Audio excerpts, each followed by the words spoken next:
Shalom ya, bertemu lagi dalam renungan hari ini. Puji Tuhan, hari baru, berkat baru, dan kiranya kita semakin dikuatkan ya di dalam Tuhan. Kita semakin dapat mengerti tujuan kita, yaitu bertemu dengan Tuhan Yesus di surga.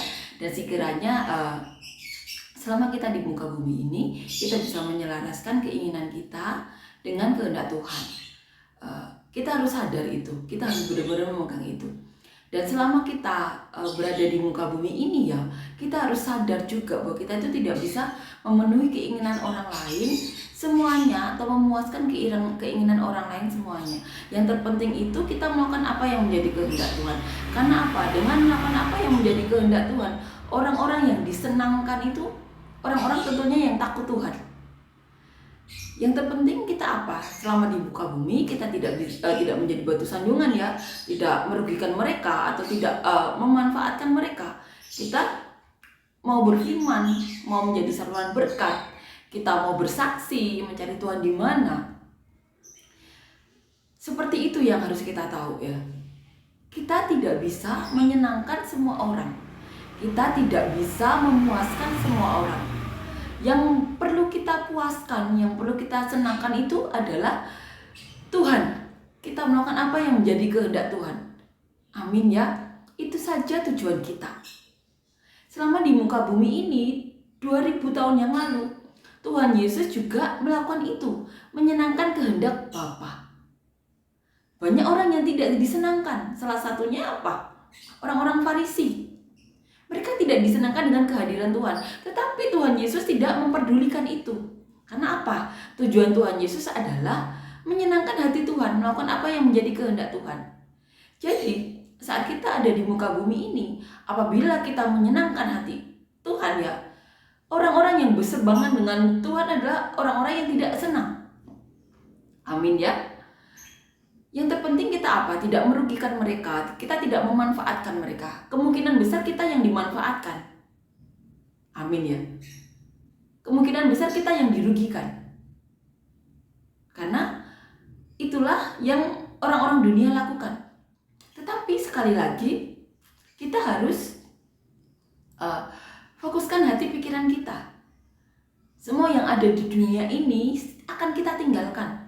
Tetapi yang terpenting kita melakukan apa yang menjadi perintah Tuhan. Kita lakukan semua kehendak Tuhan. Kita maksimalkan talenta kita. Apapun yang kita bisa, kita lakukan untuk kemuliaan Tuhan. Kita lakukan apa yang menjadi kehendak Tuhan. Amin ya. Kita lakukan saja. Amin. Yang terpenting kita tidak menjadi batu sandungan. Kita tidak merugikan orang lain. Kita tidak memanfaatkan orang lain. Yang kita senangkan itu, yang kita puaskan itu adalah Tuhan. Kita lakukan apa yang menjadi kehendak Tuhan. Kalau kita mampu, kita bisa, kita jadi saluran berkat. Amin ya. Karena itu kehendak Tuhan. Amin ya. Dan biarlah semua orang itu diselamatkan, karena kita tahu satu jiwa itu berharga bagi Tuhan. Amin ya. Satu jiwa berharga bagi Tuhan. Yang perlu kita lakukan bersaksi, berfirman, mencari di mana Tuhan berada. Selebihnya biar Roh Kudus yang bekerja. Amin ya. Kita mau semua orang diberkati, kita mau semua orang diselamatkan. Tapi sekali lagi kita serahkan semuanya ke tangan Tuhan. Kita lakukan saja menjadi bagian kita. Bersaksi, berfirman, mencari Tuhan di mana. Dan selebihnya biarkan Roh Kudus yang bekerja. Amin ya. Amin. Kita akan nyanyikan lagu yang pertama. Ya, kita akan nyanyikan Kemanakah Kau Mencari Kasih Sejati ya. Kemanakah kami mencari kasih sejati? Kemanakah kami berseru saat badai datang menderu?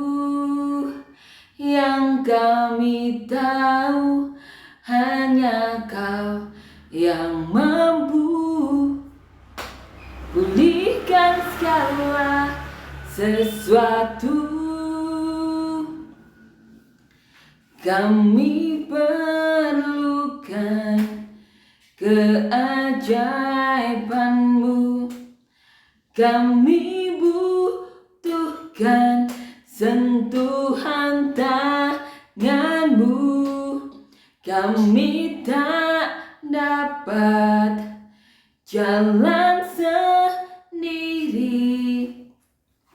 Kami perlu Kau, Tuhan. Amin ya. Amin. Kita akan lanjutkan membaca dan merenungkan ayat firman Tuhan di kitab Roma pasal yang ke-9 ayat 30 sampai 33, dilanjutkan pasal yang ke-10 ayat 1 sampai 3, judul perikopnya keselamatan bangsa-bangsa lain dan kesesatan orang Israel. Kita akan baca. Jika demikian, apakah yang hendak kita katakan? Ini bahwa bangsa-bangsa lain yang tidak mengejar kebenaran telah beroleh kebenaran, yaitu kebenaran karena iman. Tetapi bahwa Israel sungguh pun mengejar hukum yang akan mendatangkan kebenaran, tidaklah sampai kepada hukum itu. Mengapa tidak? Karena Israel mengejarnya bukan karena iman, tetapi karena perbuatan. Mereka tersandung pada batu sandungan, seperti ada tertulis, sesungguhnya aku meletakkan di Sion sebuah batu sentuhan dan sebuah batu sandungan, dan siapa yang percaya kepadanya tidak akan dipermalukan. Saudara-saudara, keinginan hatiku dan doaku kepada Tuhan ialah supaya mereka diselamatkan. Sebab aku dapat memberi kesaksian tentang mereka, bahwa mereka sungguh-sungguh giat untuk Allah, tetapi tanpa mengerti yang benar. Sebab oleh karena mereka tidak mengenal kebenaran Allah, dan oleh karena mereka berusaha untuk mendirikan kebenaran mereka sendiri, maka mereka tidak takluk kepada kebenaran Allah. Amin ya, amin. Jadi di sini kan kita tahu saat Tuhan Yesus datang 2000 tahun yang lalu, Tuhan Yesus juga memberitakan mengenai iman ini ya. Iman dan kasih karunia ini. Bagaimana Tuhan Yesus datang untuk menggenapkan hukum Taurat. Tapi kita tahu selama di dunia 2000 tahun yang lalu, Tuhan Yesus sering berselisih paham dengan orang-orang Farisi. Kan kita tahu ya, orang Yahudi itu orang yang benar-benar taat kepada Tuhan. Mereka adalah keturunan langsung dari Abraham. Bapak leluhur mereka itu benar-benar berbicara langsung ya dengan Tuhan, dengan Roh Kudus, dengan malaikat-malaikat Tuhan. Dan mereka kalau mendapatkan sesuatu ya, bagaimana Tuhan mau berbicara, Tuhan mengirimkan nabi kepada mereka. Jadi mereka itu benar-benar memegang erat hukum Taurat. Mereka sampai menghafalkannya. Nah,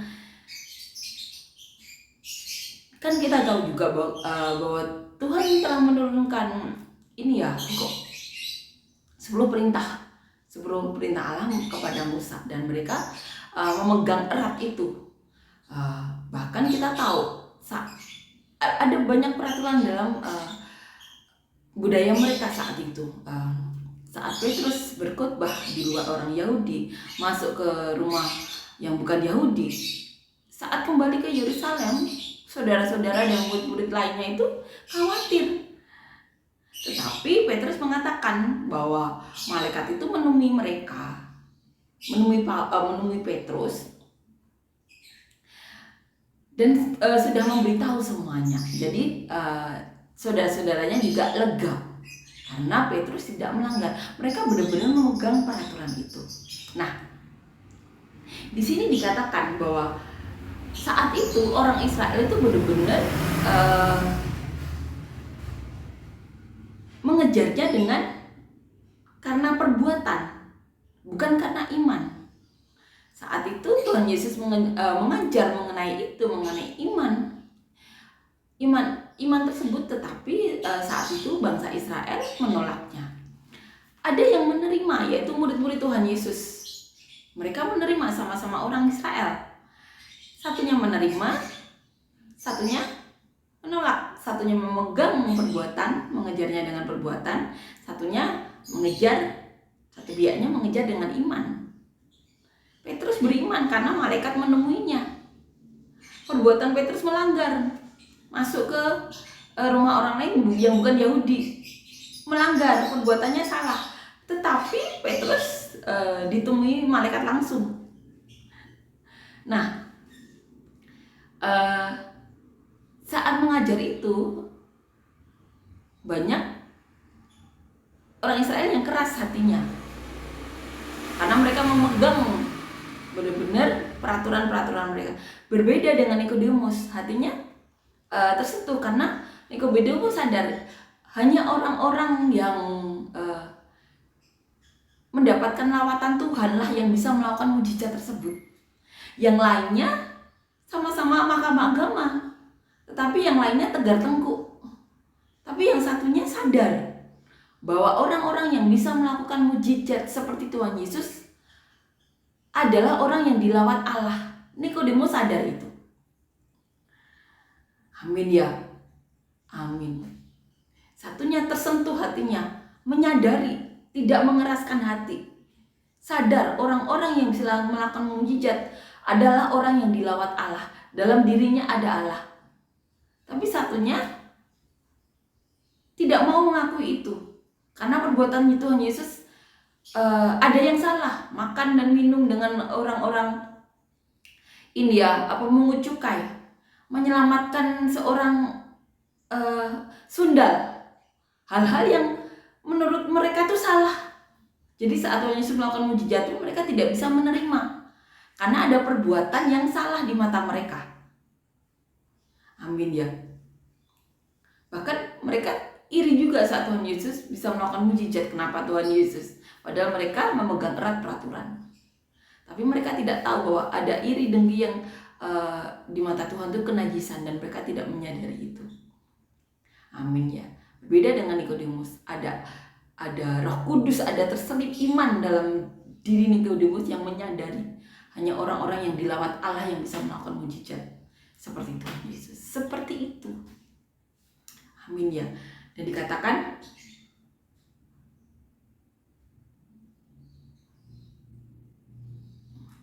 Paulus tetap mendoakan ya, keinginan hatiku dan doaku kepada Tuhan ialah supaya mereka diselamatkan. Kita akan renungkan ya dari mulai ayat di awal bagaimana Petrus ya memperkatakan ini mengenai keselamatan bangsa-bangsa lain dan kesesatan orang Israel. Jika demikian, apakah yang hendak kita katakan? Ini bahwa bangsa-bangsa lain yang tidak mengejar kebenaran telah beroleh kebenaran, yaitu kebenaran karena iman. Jadi banyak bangsa-bangsa lain yang sudah diajar Paulus. Mereka tidak mengejar kebenaran itu, tetapi mereka beroleh kebenaran karena iman. Mereka percaya apa yang dikatakan Paulus. Mereka bahkan banyak yang mendapatkan lawatan Roh Kudus. Dikatakan di ayat 31, tetapi bahwa Israel sungguh pun mengejar hukum yang akan mendatangkan kebenaran, tidak sampai kepada hukum itu. Tetapi berbeda dengan orang-orang Israel sebagian ya, yang bagaimana mereka mengejar peraturan tersebut. Di sini dikatakan mengejar hukum yang akan mendatangkan kebenaran, tapi tidaklah sampai kepada hukum itu. Mengapa tidak? Karena Israel mengejarnya bukan karena iman, tetapi karena perbuatan. Perbuatan kita itu tidak bisa menyelamatkan. Karena apa? Perbuatan kita itu pasti ada dosanya, mendatangkan dosa. Kita tahu mengingini keinginan orang lain aja itu sudah dosa.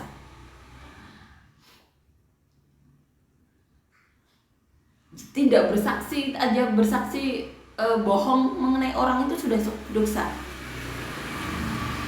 Tapi manusia sering melakukan itu. Tuhan mengajarkan, dan Paulus mengatakan di sini ya,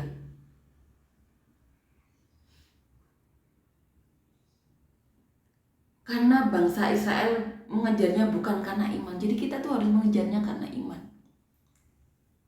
Kita melakukan perbuatan baik itu karena kita cinta Tuhan. Amin ya. Karena kita mencintai Tuhan. Mereka tersandung pada batu sandungan seperti ada tertulis, sesungguhnya aku meletakkan di Sion sebuah batu sentuhan dan sebuah batu sandungan, dan siapa yang percaya kepadanya tidak akan dipermalukan. Ini yang dikatakan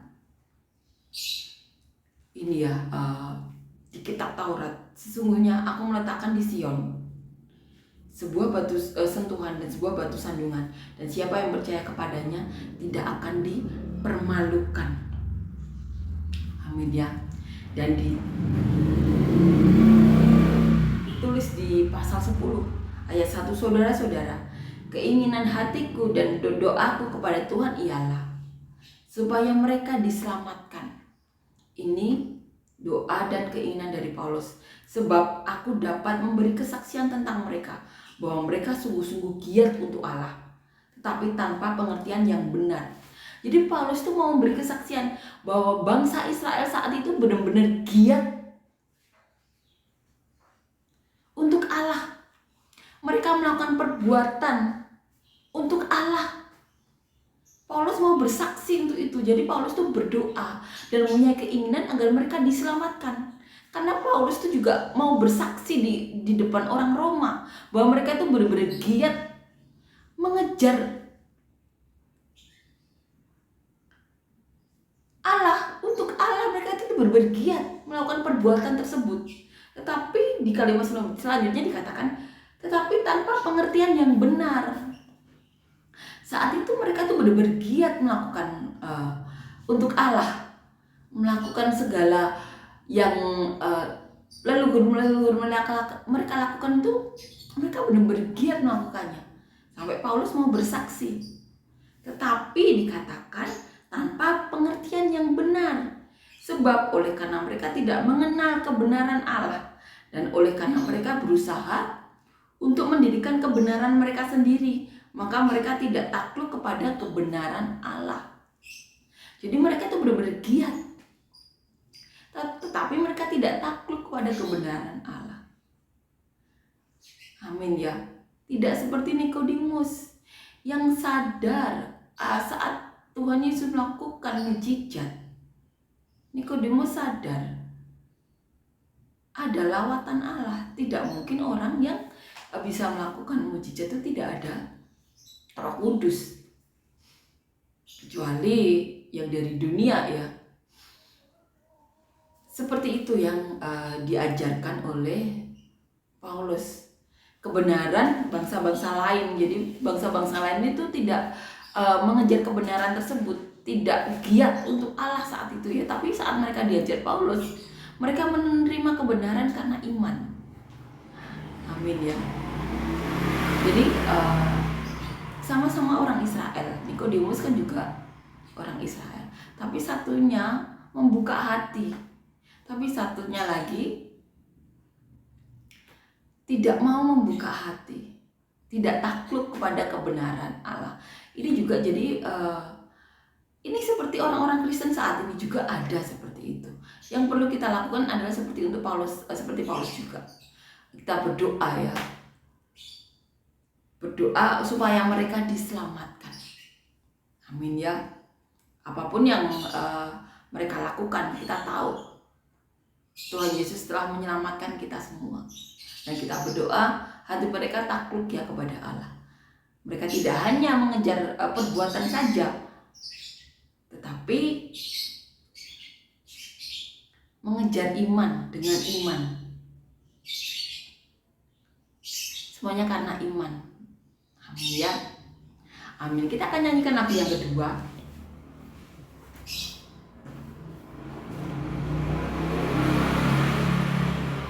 Kejaplah dan lihatlah betapa baiknya Tuhan itu.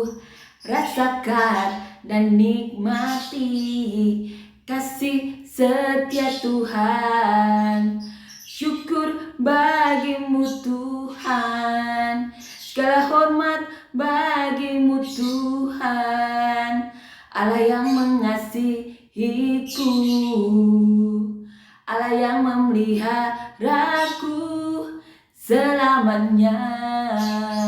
Terima kasih Tuhan, terima kasih Kau telah memberikan kami kasih karunia ini Tuhan.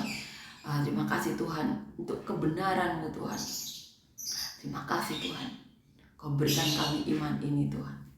Terima kasih Yesus, terima kasih untuk kebaikan, kasih karunia-Mu, untuk Roh Kudus yang telah Kau-curahkan kepada kami.